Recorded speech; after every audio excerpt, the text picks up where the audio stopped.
Hello everyone, my name is Anuj from I am कोई code.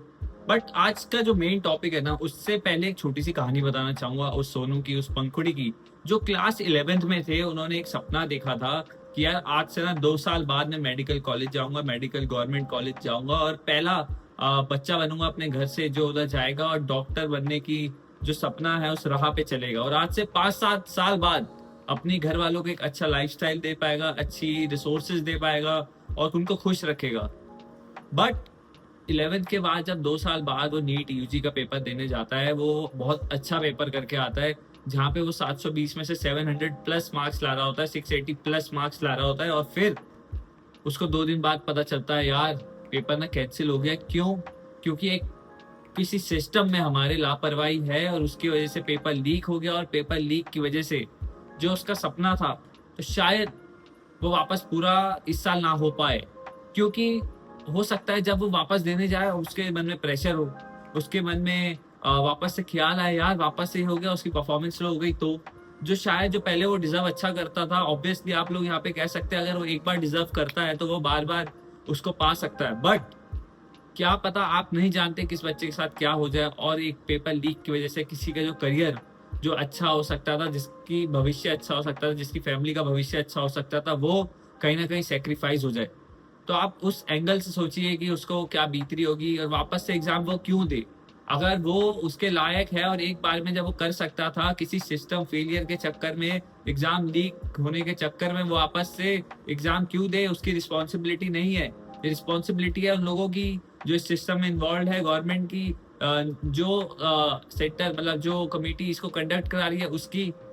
तो बहुत सारी चीजें जिसकी वजह से उसका यहाँ पे अब करियर थोड़ा ट्रैजेक्टरी सही नहीं होगी और फ्यूचर थोड़ा अनसर्टेन हो जाएगा अब। और सोचिए वो जो 2 साल की मेहनत थी, उसको 2 दिन में पता चल रहा है यार जो 2 साल की मेहनत थी ना वो शायद वेस्ट ना हो जाए, क्योंकि किसी ने पेपर लीक कर दिया भाई, पेपर लीक हो गया कहीं ना कहीं से। और ये हमारे जो कहानी है सिस्टम की, हमारे इंडिया में हर साल की कहानी है, ऑलमोस्ट हर दूसरे साल कोई बड़ा पेपर लीक हो जाता है। और पिछले 7 साल में 70 से 80 एग्जाम जो हुए हैं, मतलब सिर्फ नीट के नहीं, बाकी सारे डोमेन अक्रॉस द डोमेन्स वो लीक हुए हैं। क्यों?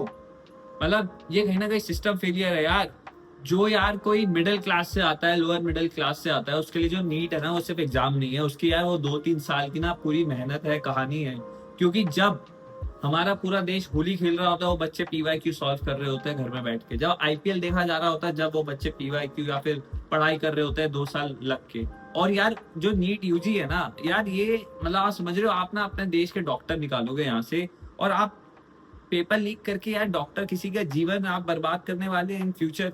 कोई ना कोई तो पेशेंट जाएगा और आप उन लोगों का करियर खराब कर रहे हैं। प्लस जो बच्चे यार उनको कितना स्ट्रेस होता होगा कि यार जो उनके 2-3 साल की मेहनत है यार वो तो हो ही गई बर्बाद। तो अब पहले तो भाई कहानी पे आ जाते, 3 मई को नीट यूजी का एग्जाम था। उसके बाद पता चलता है यार ये जो है ना पेपर, उसमें 600 मार्क्स से कहीं ना कहीं जो क्वेश्चन है वो सर्कुलेट हो गए हैं राजस्थान के किसी कोने में, और सेम उठ के वही क्वेश्चन पेपर आ रहा है नीट के एग्जाम में। और वहीं कहीं ना कहीं पुणे से भी एक कोई कनेक्शन जुड़ जाता है कि यार वहां पे पेपर लीक हुआ था, फिर वहां से हैंड रिटन कॉपीज बन गई, वो सर्कुलेट हो गई, कोचिंग सेंटर में सर्कुलेट हो रही है। यार सोचिए जो लोग तैयारी करवाते हैं वो किस लेवल तक नीचे चले गए कि वो अपना अच्छा रिजल्ट दिखाने के चक्कर में जो पेपर जो लीक हुआ है वो बच्चों में बांट रहे हैं जिससे उनका रिजल्ट अच्छा दिखे। उनको कोई यहाँ पे मतलब नहीं है कि कौन फ्यूचर डॉक्टर बनेगा, कौन फ्यूचर पेशेंट देखेगा, उनको कोई लेना देना नहीं है। क्योंकि मैं भी यार, मैंने भी नीट दिया है, नीट यूजी दिया है, और मुझे पता है क्योंकि मेरे आसपास जो माहौल था, 2 साल में वहां पे रहा हूँ, मैंने भी देखा है लोग कितनी मेहनत करते हैं। क्योंकि मैं भी एक एस्पिरेंट रहा हूँ, मतलब मेरा क्लियर नहीं हुआ, बट इसका मतलब ये नहीं है मैं किसी की मेहनत को रिकॉग्नाइज नहीं करता। तो वो चीज थी वहां पे, वो जो ज्यादा अब हमारा जो सिस्टम है यार वो पूरा कोलैप्स्ड है, फेलियर, सिस्टम फेलियर है एकदम। तो यार इसमें क्या करा जाए यार? अब बच्चों के पॉइंट ऑफ व्यू से सोचे या आप सिस्टम के पॉइंट ऑफ व्यू से सोच लो। यार मैं तो देखो यहाँ पे स्टूडेंट्स को सपोर्ट करने बैठा हूँ, तो मैं उनके लिए ये बोलना चाहता हूँ यार देखो, तुम्हारी जो डेस्टिनी में है ना वो तुमसे कोई नहीं छीन सकता। और साथ मिलके हमें आगे बढ़ के इस सिस्टम सही करना पड़ेगा, आवाज उठानी पड़ेगी। किसी ने सही कहा है कि अगर एक आदमी आवाज उठाता है ना, उसके पीछे सही चीज के लिए उसके पीछे ना 100-200 लोग ऐसे ही जुड़ जाते हैं। और वो सिस्टम को हमें सही करना पड़ेगा, क्योंकि ये सिर्फ आपकी सवाल नहीं है, आने वाली जनरेशन का सवाल है। इवन अगर आप कल को चल के डॉक्टर बनते हैं, इवन आपकी सीट कोई खा जाएगा, आप कैसे इसको जाने देंगे? तो वो सारी चीजें जो फोकस करनी चाहिए अब हमें। और री एग्जामिनेशन तो ऑब्वियसली होगा ही यार, री एग्जामिनेशन तो होगा ही, क्योंकि अगर मतलब आप सोच रहे हो कि आप ऐसे पेपर लीक करके अपने बच्चों को, जो भी जिनको आपने पेपर दिया, आपको उनको बिठा दोगे, तो ऐसा नहीं है, क्योंकि इन दी एंड सच्चाई बाहर आई जाती है और सबको पता चल जाता है कि क्या हो रहा है। तो मेरे को सबसे पहले तो यार उन बच्चों के लिए जो पिछले 2-3 साल कड़ी मेहनत करे हैं, मतलब पता नहीं सिर्फ मेहनत भी करे हैं ना, उनके लिए बहुत बड़ी बात है अगर उनके रिजल्ट अच्छा आता नहीं आता, कि पर वो जो 2-3 साल की मेहनत है, स्ट्रगल है, that is enough for a student to prove themselves.